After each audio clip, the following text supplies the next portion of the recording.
Welcome to today ET news. నేను మీ journalist Rajanna. ఈ తరంలో పిల్లలు ఇన్స్టాగ్రామ్, ఫేస్బుక్, యూట్యూబ్కి అంకితం అయిపోతున్నారు. కానీ అన్ని చెడు విషయాలపైన దృష్టి పెడుతున్నారు.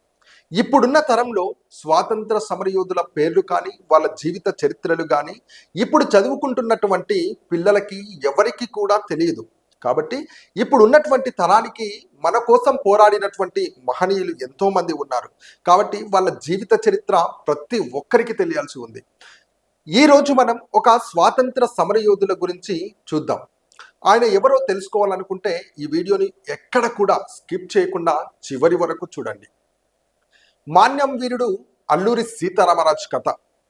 భారత స్వాతంత్ర పోరాట చరిత్రలో తుపాకులకు ఎదురుగా విల్లు పెట్టి అడవిని ఆయుధంగా మార్చి బ్రిటిష్ పాలకులను వణికించిన ఒక మహావీరుడు ఉన్నాడు. ఆయనే అల్లూరి సీతారామరాజు. మాన్యం వీరుడు ఒక వ్యక్తి, ఒక సంకల్పం, ఒక ఉద్యమం. ఆంగ్లేయుల పాలనకు సవాలు విసిరిన తెలుగు నేల వీరుడు అల్లూరి సీతారామరాజు కథ ఇది. మళ్ళీ చెప్తున్నా, ఈ వీడియోను పూర్తిగా చూడాలనుకున్నా, అల్లూరి సీతారామరాజు గురించి తెలుసుకోవాలనుకున్నా ఎక్కడ కూడా స్కిప్ చేయకుండా చూడండి.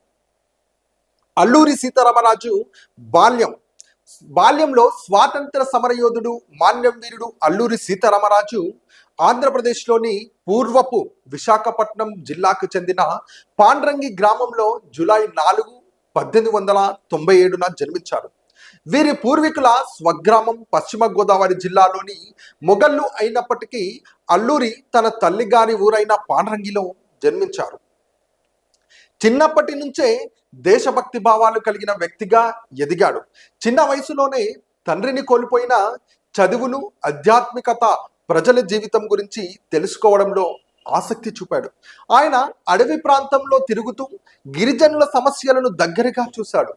బ్రిటిష్ చట్టాలు, గిరిజనుల కష్టం, బ్రిటిష్ ప్రభుత్వం అమలు చేసిన అడవి నియమాల వల్ల గిరిజనులు తమ సాంప్రదాయ జీవన విధానాన్ని కోల్పోతున్నారు. అడవుల్లో స్వేచ్ఛగా జీవించడం, పోడు వ్యవసాయం చేయడం కష్టమైంది.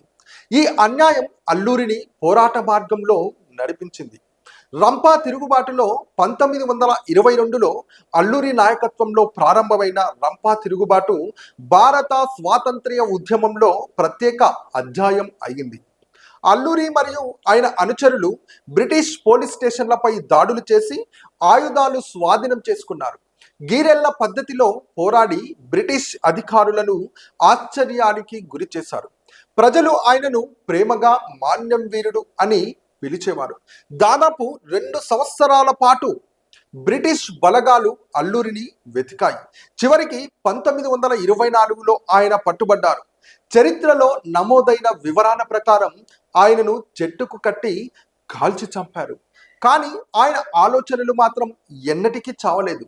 స్వేచ్ఛ కోసం ప్రాణాలు అర్పించిన వీరులు ఉన్నందుకే ఈరోజు మనం స్వేచ్ఛగా ఉన్నాం.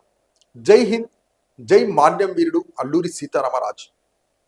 చూశారు కదా మన స్వాతంత్ర సమరయోధుల జీవిత చరిత్ర. ఇంకా ఎవరి గురించి అయినా తెలుసుకోవాలనుకుంటే కింద కామెంట్లో తెలియజేయండి. అలాగే ఈ వీడియో నచ్చితే లైక్ చేయండి, షేర్ చేయండి. మరిన్ని వీడియోస్ కోసం సబ్స్క్రైబ్ చేసుకోండి.